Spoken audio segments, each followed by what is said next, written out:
समस्त भगवत प्रेमियों को, विद्यार्थी जनों को एवं संत महापुरुषों को हार्दिक स्वागत करते हैं। आज हम लोग स्वाध्याय करने वाले हैं दिव्य शिव स्तोत्रम मृत संजीवनी कवच। आज हम लोग स्वाध्याय करेंगे मृत संजीवनी कवच। मृत संजीवन कवच बोलते हैं। ये बड़ा ही दिव्य स्तोत्र है, दिव्य ही कवच है। इसका बड़ा ही लाभ बताया गया है। सर्व व्याधि विनिर्मुक्तः सर्व रोग विवर्जितः। यदि आप प्रातःकाल उठ करके इसका नियम से यदि पाठ करते हैं तो यदि आपके शरीर में कोई रोग हो तो वो रोग शरीर से भाग जाते हैं। ऐसा दिव्य बताया गया है। जो संपूर्ण व्याधियों से मुक्त हो जाते हैं यदि आप इसका नित्य रूप से इस कवच का पाठ करते हैं। तो बड़ा ही दिव्य कवच है। तो यदि आप चैनल में नए हैं तो सब्सक्राइब करिएगा, वीडियो को शेयर भी करिएगा ताकि सबको इसका लाभ प्राप्त हो सके। तो विलंब ना करते हुए आज हम लोग पढ़ेंगे मृत संजीवन कवचम। ठीक है, तो आप लोग स्क्रीन में देखिएगा और मेरे साथ बोलते रहिएगा। तो देखिएगा मृत संजीवन कवचम, मृत संजीवन कवचम। तो पहला श्लोक इस प्रकार से देखिएगा। एवमाराध्य गौरीशं देवं मृत्युंजयेश्वरम् मृत संजीवनम नाम कवचम प्रजपेत सदा। तो कैसे बोलेंगे? एवमाराध्य गौरीशं देवं मृत्युंजयेश्वरं मृत संजीवनम नाम कवचम प्रजपेत सदा। उसके बाद दूसरा श्लोक इस प्रकार से है। सारात् सारतरं पुण्यं गुह्यात् गुह्यतरं शुभं महादेवस्य कवचं मृत संजीवनाभिदम्।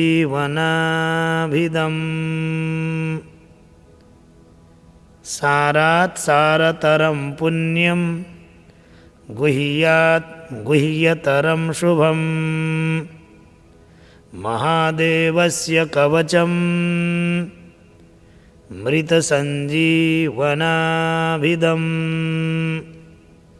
उसके बाद तीसरा श्लोक इस प्रकार से है। समाहितमना भूत्वा शृणुष्व कवचं शुभम् श्रुत्वैतद्दिव्य कवचं रहस्यं कुरु सर्वदा। तो समाहितमना भूत्वा शृणुष्व कवचं शुभं श्रुत्वैतद्दिव्य कवचं रहस्यं कुरु सर्वदा। ठीक है, समाहित मना भूत्वा शृणुष्व कवचम शुभम श्रुत्वै तद्दिव्य कवचम रहस्यम कुरु सर्वदा। उसके बाद चौथा श्लोक इस प्रकार से है। जरा भय करो यज्वा, जरा भय करो यज्वा सर्वदेव निषेवितः मृत्युंजयो महादेवः प्राच्यां मां पातु सर्वदा। जरा भय करो यज्वा सर्वदेव निषेवितः मृत्युंजयो महादेवः प्राच्यां मां पातु सर्वदा। तो कैसे बोलेंगे? जरा भय करो यज्वा सर्वदेव निषेवितः मृत्युंजयो महादेवः प्राच्यां मां पातु सर्वदा। उसके बाद अब हम चलेंगे 5वें श्लोक में। देखिएगा 5वां श्लोक इस प्रकार से है। दधानः शक्तिमभयां, दधानः शक्तिमभयां, त्रिमुखः षड्भुजः प्रभुः, त्रिमुखः षड्भुजः प्रभुः,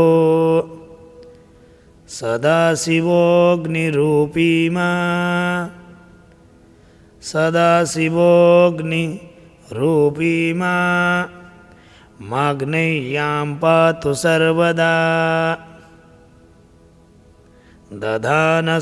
दधानः शक्तिमभयां, त्रिमुखः षड्भुजः प्रभुः, सदाशिवोऽग्निरूपी मां, माग्नेय्या पातु सर्वदा। उसके बाद 6वां श्लोक इस प्रकार से है। अष्टादशभुजोपेतो दण्डाभयकरो विभुः, यमरूपी महादेवो दक्षिणस्यां सदावतु। अष्टादशभुजोपेतो दण्डाभयकरो विभुः, यमरूपी महादेवो दक्षिणस्यां सदावतु। उसके बाद 7वां श्लोक इस प्रकार से है। खड्गाभयकरो धीरो रक्षो गणनिषेवितः, रक्षोरूपी महेशो मां नैऋत्यां सर्वदावतु। खड्गाभयकरो धीरो रक्षो गणनिषेवितः, रक्षोरूपी महेशो मां नैऋत्यां सर्वदावतु। उसके बाद 8वां श्लोक इस प्रकार से है। पाशाभयभुजः सर्वा, पाशाभयभुजः सर्वा, रत्नाकरनिषेवितः, वरुणात्मा महादेवः पश्चिमे मां सदावतु। तो कैसे बोलेंगे? पाशाभयभुजः सर्वा, रत्नाकरनिषेवितः, वरुणात्मा महादेवः पश्चिमे मां सदावतु। उसके बाद 9वां श्लोक देखिएगा। गदाभयकरः प्राण, गदाभयकरः प्राण, नायकः सर्वदा गतिः, वायव्यां मारुतात्मा मां, वायव्यां मारुतात्मा मां, शङ्करः पातु सर्वदा। गदाभयकरः प्राण, नायकः सर्वदा गतिः, वायव्यां मारुतात्मा मां, शङ्करः पातु सर्वदा। उसके बाद 10वां श्लोक इस प्रकार से है। देखिएगा। शङ्खाभयकरस्थो मां, शङ्खाभयकरस्थो मां, नायकः परमेश्वरः सर्वात्मान्तरदिग्भागे, पातु मां शङ्करः प्रभुः। शङ्खाभयकरस्थो मां, नायकः परमेश्वरः सर्वात्मान्तरदिग्भागे, पातु मां शङ्करः प्रभुः। उसके बाद 11वां श्लोक देखिएगा कैसे बोलेंगे। शूलाभयकरः सर्व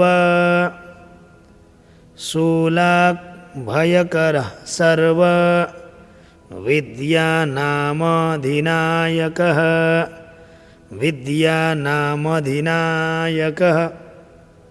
ईशानात्मा तथैशान्यं पातु मां परमेश्वरः शूलभयकरः सर्वविद्यानामधिनायकः ईशानात्मा तथैशान्यं पातु मां परमेश्वरः। उसके बाद 12वां श्लोक देखिएगा। ऊर्ध्वभागे ब्रह्मरूपी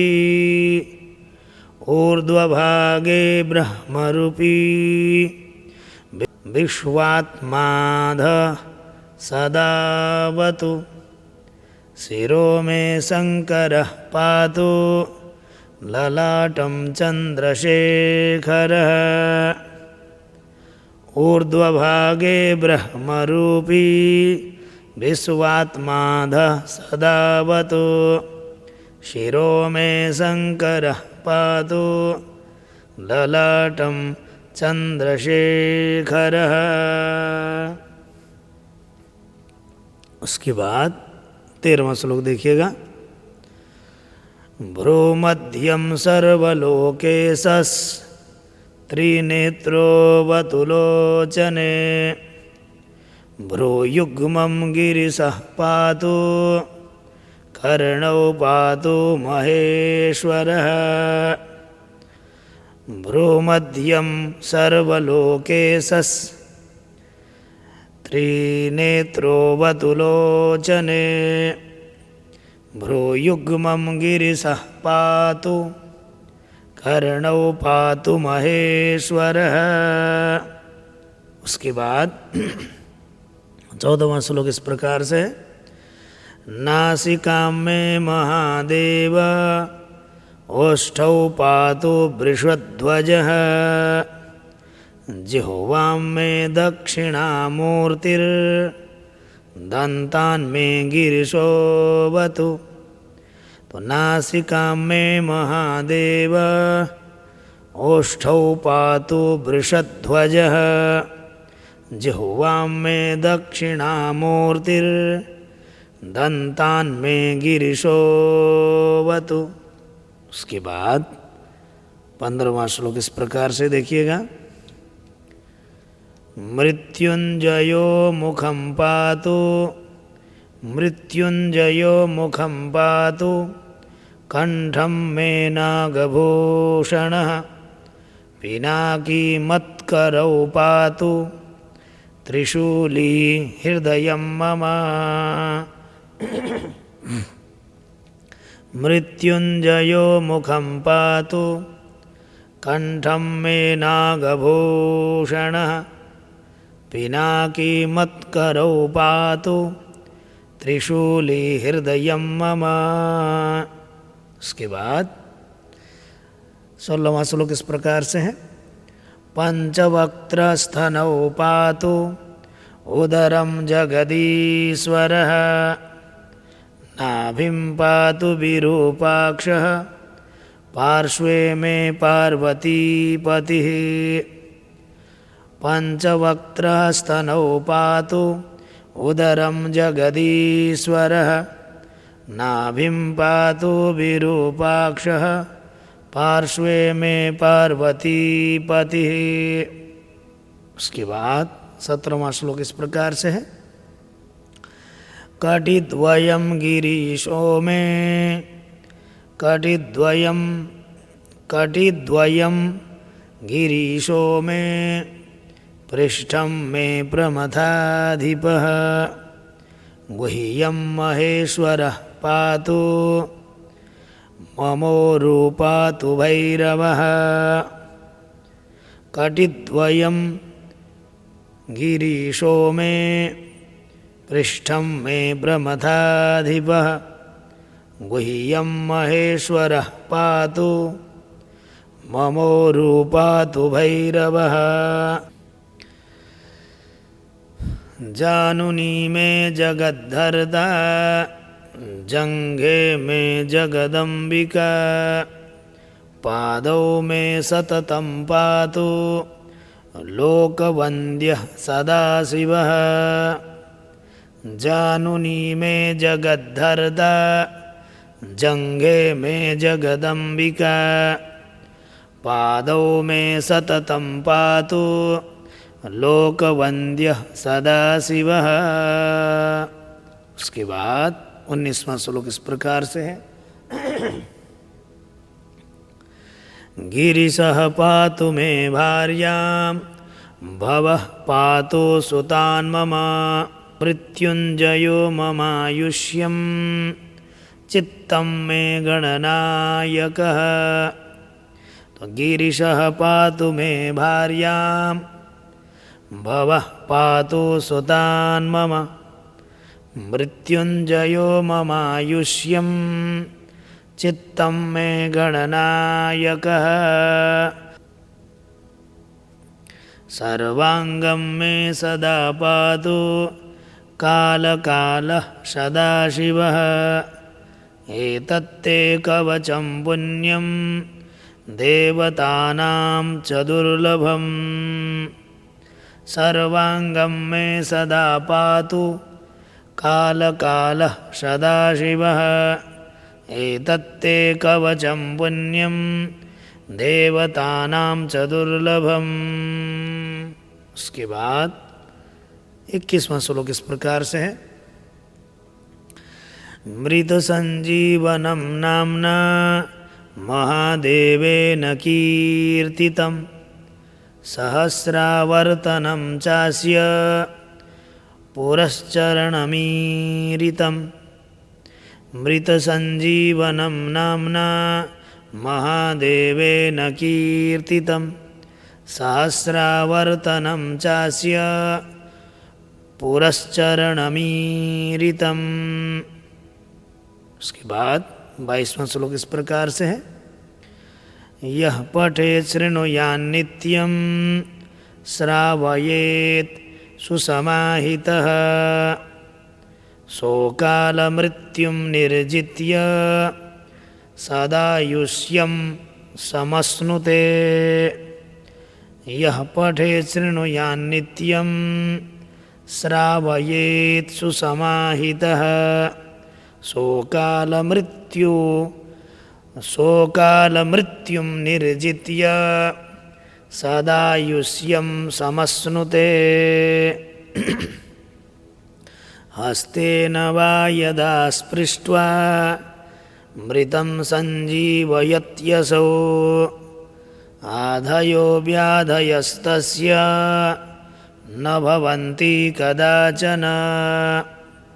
हस्तेन वा यदा स्पृष्ट्वा मृतं सञ्जीवयत्यसौ आधयो व्याधयस्तस्य न भवन्ति कदाचन। उसके बाद 24वां श्लोक देखिएगा।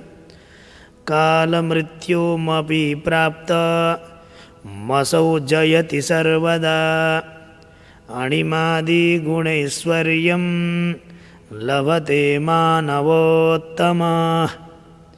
कालमृत्युमपि प्राप्त मसौ जयति सर्वदा अणिमादिगुणैश्वर्यं लभते मानवोत्तमः।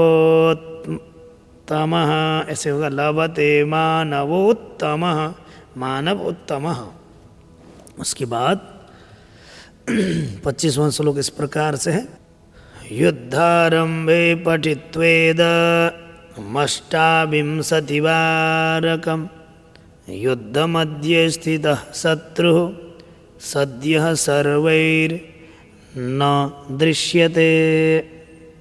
युद्धारंभे पठित्वेद मष्टाविंशतिवारकं युद्धमध्ये स्थितः शत्रुः सद्यः सर्वैर्न दृश्यते।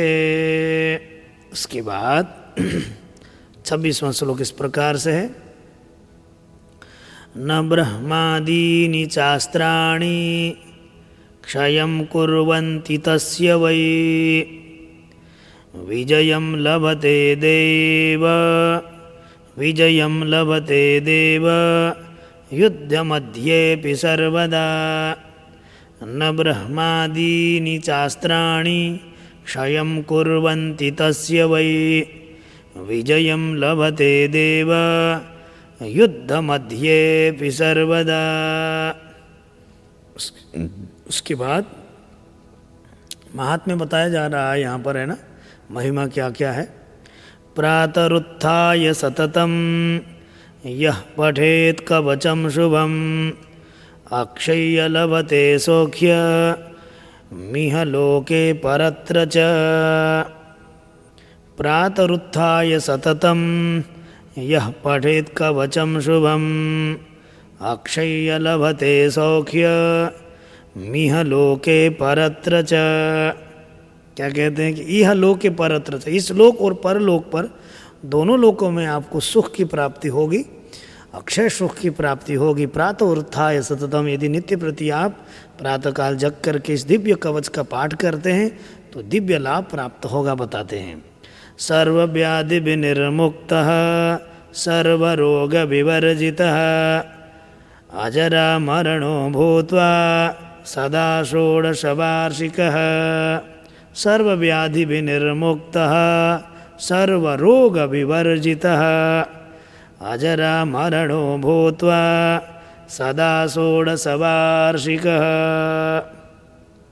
उसके बाद 29वां श्लोक इस प्रकार से देखिएगा।